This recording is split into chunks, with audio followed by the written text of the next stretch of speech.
Depuis les rumeurs annonçant la venue de la présidente de la Chambre des représentants des États-Unis, Nancy Pelosi, à la fin du mois de juillet, la communauté internationale et les analystes taïwanais sont restés en alerte tout le week-end du 30 et du 31 juillet. Lundi 1er août, rien n'était encore confirmé alors que dans la soirée, la représentante se posait à Singapour pour entamer sa tournée asiatique. Ce n'est que mardi 2 août, après son départ de Kuala Lumpur, que tous les regards se sont tournés vers les plateformes de suivi en direct des vols pour suivre le fameux vol Spar 19 qui attirera plus de 300 000 suivis. Après un long détour évitant la mer de Chine méridionale en passant par l'est des Philippines et arrivant sur la côte est taïwanaise, la représentante du Congrès américain se pose enfin à Taipei à 22h44. Le lendemain, la présidente de la République taïwanaise, Tsai Ing-wen, reçoit Nancy Pelosi. Dans son allocution, Tsai Ing-wen souligne la résolution des Taïwanais à défendre la paix et la stabilité régionale solidairement avec les autres démocraties, mais aussi à assurer la résilience de la chaîne d'approvisionnement et une région Indo-Pacifique libre et ouverte. Nancy Pelosi a quant à elle mis en avant le but de sa visite, à savoir réitérer l'engagement ferme des États-Unis à aider Taïwan à faire face à des défis multiples et à préserver son système démocratique. Il y a 43 ans de cela, les États-Unis ont fait la promesse fondatrice, en adoptant le Taiwan Relations Act, de toujours rester aux côtés de Taïwan. En outre, la présidente de la Chambre des représentants américains a indiqué que son voyage en Asie relevait de 3 préoccupations: la sécurité, l'économie et la gouvernance, avant de rappeler la volonté des États-Unis de poursuivre leur coopération avec Taïwan dans les 3 domaines. Avant cette visite au palais présidentiel, Nancy Pelosi s'est rendue au Yuan législatif, non du Parlement taïwanais, où elle a été accueillie par le vice-président du Parlement, Tsai Chi-chang, alors que l'homologue de la représentante, Yo Si-kun, était en quarantaine après un dépistage positif au Covid-19 au retour de sa tournée en Europe. En souhaitant la bienvenue à la présidente de la Chambre des représentants américaine, Tsai Chi-chang a particulièrement salué le courage de Nancy Pelosi pour avoir soutenu le mouvement pro-démocratie sur la place de Tiananmen, pour avoir dénoncé les violations des droits de l'homme en Chine à l'encontre des Ouïghours, des Tibétains et des Hongkongais. Le vice-président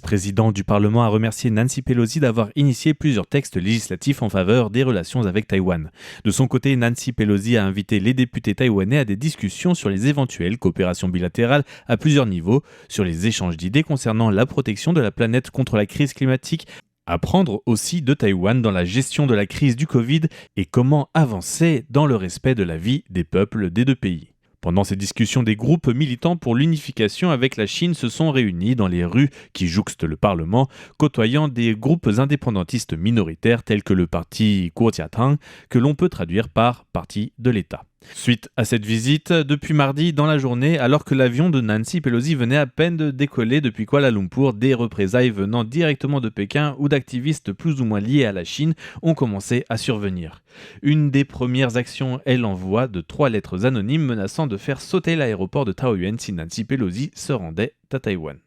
En même temps, le groupe Sina, hôte de la plateforme de médias Weibo, équivalent chinois du Twitter américain, a annoncé l'interruption à durée indéterminée de ses activités à Taïwan. Par ailleurs, le groupe d'activistes informatiques APT27 a revendiqué ce vendredi des actions de hacking telles que le verrouillage de 60 000 appareils électroniques et informatiques. D'autres phénomènes de cyberattaques sont survenus mardi, notamment l'attaque du site du gouvernement qui a été inaccessible pendant plusieurs heures, mais aussi des cyberattaques des ministères de la Défense et des Affaires étrangères ou encore le piratage d'écrans dans les espaces publics, publiant un message condamnant la visite comme étant une atteinte sévère à la souveraineté de la patrie désignant ici la Chine. Ces attaques ont été répétées quotidiennement depuis le départ de Nancy Pelosi. Dans les autres sanctions, un Taïwanais a été arrêté dans la province du Zhejiang pour ses activités indépendantistes. Au niveau politique, la Chine a interdit toute coopération entre des organisations, entreprises ou individus chinois avec la Taiwan Foundation for Democracy et ainsi qu'avec l'International Cooperation and Development Fund ou le Taiwan ICDF sous peine de sanctions. Il est également interdit aux organisations, entreprises et individus chinois d'effectuer des échanges commerciaux ou des coopérations avec des entreprises taïwanaises finançant les fondations en question.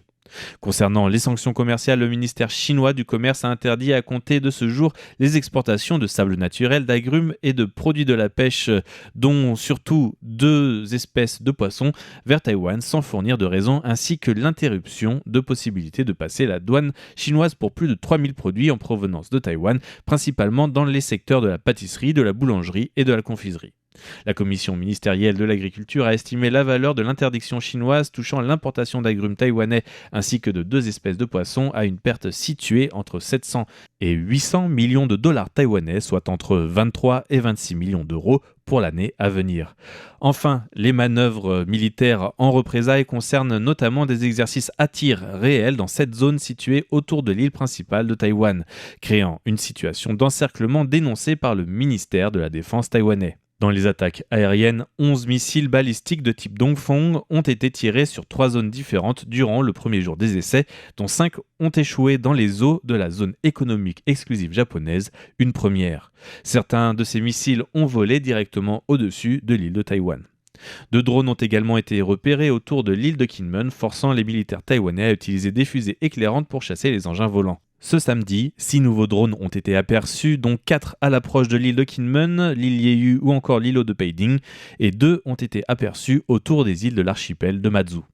Ce vendredi, 68 avions de l'armée chinoise ont également volé dans la zone d'identification de défense aérienne taïwanaise, passant pour beaucoup la ligne médiane séparant le détroit de Taïwan et 13 navires de la marine chinoise. Ce samedi, ce sont 20 avions et 14 navires qui ont été détectés dans l'Asie taïwanaise. Le ministère de la Défense taïwanais a condamné les manœuvres en les accusant de simulation d'une attaque de Taïwan. Au niveau de la réaction internationale, les pays du G7, l'Union européenne et le Japon ont appelé la Chine à s'abstenir de toute activité militaire agressive dans le détroit de Taïwan. Notons qu'à la suite du communiqué du G7, Pékin a annulé la rencontre de son ministre des Affaires étrangères Wang Yi avec son homologue japonais Yoshimasa Hayashi, initialement prévu en marge des réunions des chefs de la diplomatie de l'ASEAN qui se déroulent au Cambodge. Dans les sanctions ne concernant pas directement Taïwan en réponse à la venue de la représentante du Congrès américain ce vendredi, le ministère des Affaires étrangères chinois a communiqué la suspension des dialogues et de la coopération dans 8 domaines différents. Les dialogues sur la lutte contre l'échange entre les commandants des théâtres d'opération, sur la coordination des politiques de défense sont annulés ainsi que les rencontres sur les accords consultatifs de marine militaire. Pour le reste, la Chine suspend 4 coopérations sur le rapatriement des immigrants illégaux, sur l'assistance légale dans les affaires criminelles, sur les crimes transnationaux et dans la lutte contre les stupéfiants et le dialogue sur le changement climatique.